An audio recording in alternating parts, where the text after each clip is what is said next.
আসসালামাইকুম তোমাদের স্বাগতম আজকে নতুন ভিডিওতে। আজকে কোনো ট্রেনের ভিডিও হবে না, আজকে হবে হলো 1971-এর সে কথা। কি 1971-এ যে মুক্তিযোদ্ধারা আমাদের 16 ডিসেম্বর যে দেশকে স্বাধীন করছে কথাটা আমি বলতে যাচ্ছি।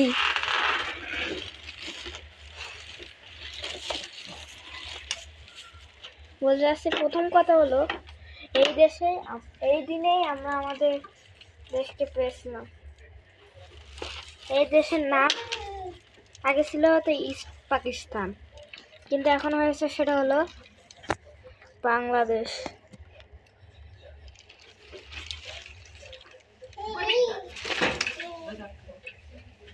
এটা ইস্ট পাকিস্তান নয়। আর আছে না, যদি এটা আজকে পাকিস্তান হতো তাহলে আমি আজকে বাংলা ভাষায় কথা না বলে আজকে আমি পাকিস্তানি ভাষায় কথা বলতাম। তখন আমাদের কাছে এরকম 19 সিরিজ বা এরকম মোড থাকতো না।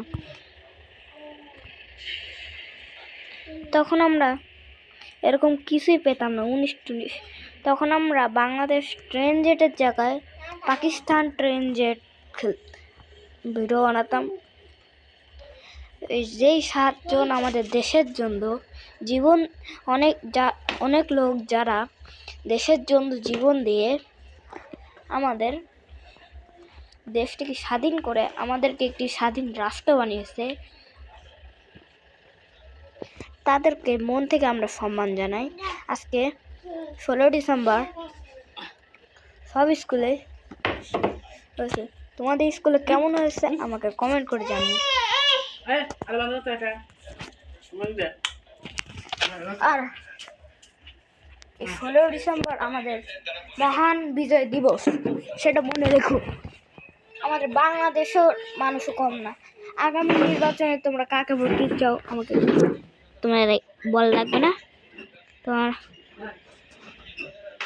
আর আছে না, আমাদের দেশের এই খারাপ অবস্থা হলো বিএনপির জন্য আর আওয়ামী লীগের জন্য আর শেখ হাসিনার জন্য। এরা যত দেশ থেকে টাকা লুটা নিয়ে গেছে আর বইল না ভাই, এত টাকা লুটছে ভাই, দেশটাকে পুরো শেষ করে রাখছে ভাই। এরা দেশটাকে পুরো কঙ্কাল বানায় রাখছে ভাই। এরা এই শেখ হাসিনা, বিএনপি, আওয়ামী লীগ। ডক্টর ইউনূস ফেব্রুয়ারি 12 তারিখ ভোট। আমাদের বাংলাদেশ আবার নতুন করে একটা সরকার পাবো।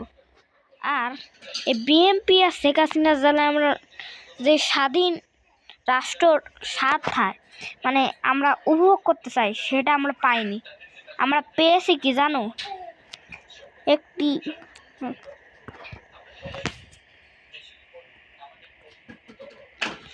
আর আমরা যতদিন চাই আমরা ততদিন আমাদের জনগণের হাতে অত পাওয়ার আছে। তত পাওয়ার নিয়ে আমরা খেলতে পারি সবার সাথে। আমরা সবসময় বাংলাদেশকে একটা স্বাধীন রাষ্ট্রই বানিয়ে রাখবো। বাংলাদেশ একটা সাধারণ রাষ্ট্র। এই একটা ছোট রাষ্ট্রই এত গন্ডগোল ভাই, বলতে গেলে না। সবাই এত বলতে গেলে এত।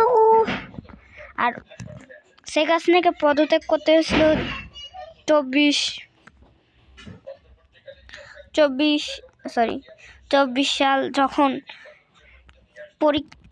আছে না, যারা পরীক্ষা দেয় তার মধ্যে থেকে যারা বেশি দিন রাত পড়াশোনা করছে, দিন রাত এক করে দিয়েছে, ছিঁড়ে দিয়েছে, যারা পড়াশোনা করছে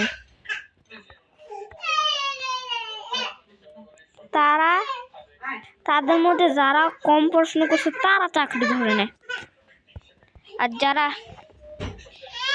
বেশি পড়াশোনা করছে, কম পড়াশোনা করছে, তারা পর্যন্ত চাকরি পেয়ে যায়। কিন্তু যারা দিন রাত এক করে পড়েছিল দেশের চাকরির জন্য, হায় রে শেখ হাসিনা, তুই আমাদের দেশটাকে একটা একটা ভালো দেশকে তুই, তোর জন্যই আমাদের আজকে এই দেশের অবস্থা। নাহলে বাকি সব দেশের মতো আমাদের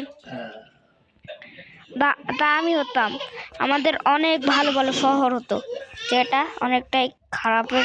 আর আজকের ভিডিওটা লম্বা হয়ে গেছে, 5 মিনিটের সে, তো তাই জন্য মাফ করে দিও। তো ধন্যবাদ, আল্লাহ হাফেজ।